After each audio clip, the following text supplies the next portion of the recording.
Okay, so I'm trying to do something here. I've been cleaning out just some dead bugs and that, and since I hooked up the heat cable, as winter's approached, the moisture levels, the humidity levels have picked up a lot because moisture that's stored in the plaster mould here, as I add water to give them moisture, it's started to create condensation throughout the whole thing. And so a couple of days in a row now I've had to pull the lid off and dry off the lid.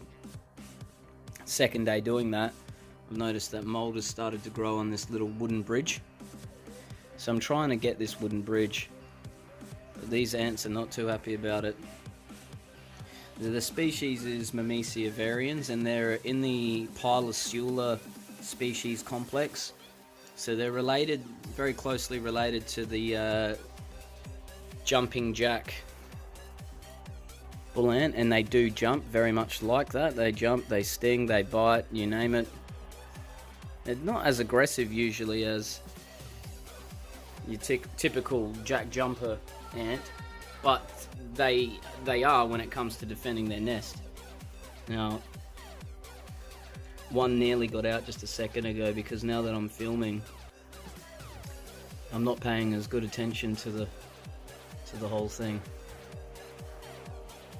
So I've got to be very, very careful as I try and take this little wooden bridge out. But I've basically got to take the bridge out, wash it under hot water, maybe a bit of bleach, then hot water, rinse the thing really, really well, microwave it for a little while. In this case it's got wooden nails, so I'll have to put it in the oven, I think, for a little while. Kill anything, any germs or anything that's on it, and then I'll be able to put it back.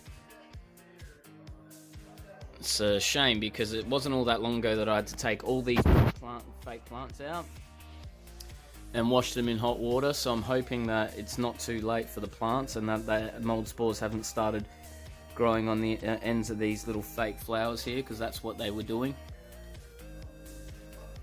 But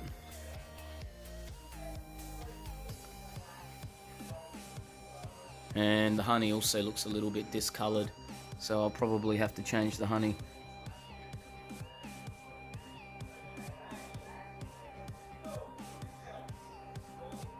So they're very defensive at the moment, but I'm just trying to get them to sort of calm down and get used to the idea that this lid's off.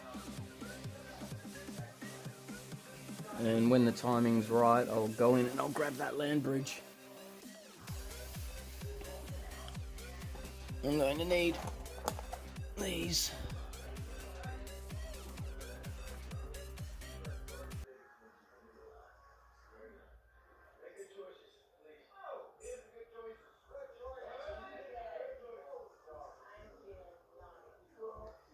So at this stage I'm just kind of waiting it out a little bit.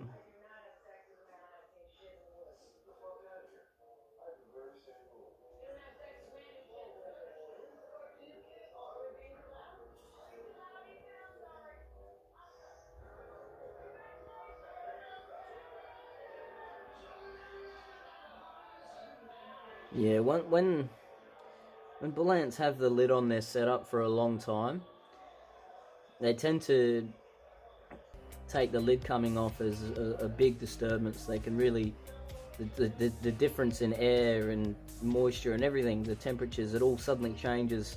Suddenly there's a draft and a breeze, and you picture if there was bull ants living under a rock and you went and picked the rock up. It's almost what I've done here by taking the lid off. And because I did grab the bridge, and unsuccessfully, because an ant jumped onto it straight away, hopped onto it, and I've sort of disturbed that just set them all off.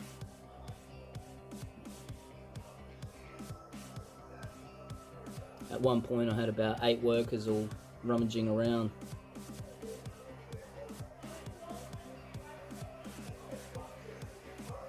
They've got heaps of workers at this point. Well, when I say heaps, I mean for this setup there's probably about 20 workers all up, living in that nest and in the test tubes.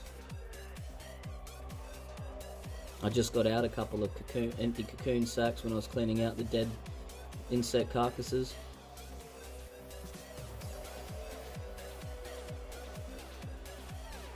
And we haven't had a death from old age for at least a couple of months with this species, so their population has only increased just lately.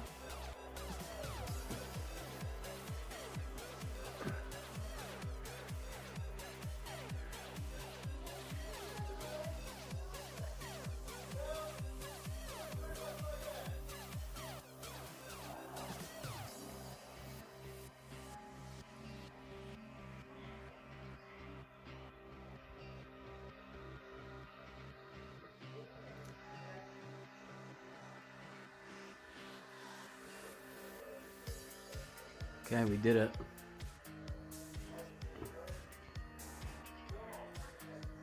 So we'll go and clean this, and then we'll come back and put it back in. Okay, so now it is clean. I used a tiny bit of bleach, but I didn't leave it on there for too long because I didn't want to let it soak in, and then I gave it a really good rinse and just held it under some hot water for a while, and then put it in the oven for a little while just to dry it out. Not long enough to cook it or anything. Yeah, well, get in there. And that's about it now. So I cleaned out the honey thing. I actually flamed it a bit, and you can see some soot on the side, but I'm not worried about soot. And we've just put a little bit of fresh sand across the whole landscape after cleaning out as many dead bug bits as we could. And what we couldn't clean out or cover with fresh sand, I've sort of brushed it aside a bit more as well. You can see there's still another cocoon sac in there that I missed in that base of that plant. It's probably hard to see it, but lid's going on now. Girls have been disturbed for long enough. I'll tuck that back in. Make sure that's all on nice and secure, and that will do for the day. Hopefully, mould crisis averted.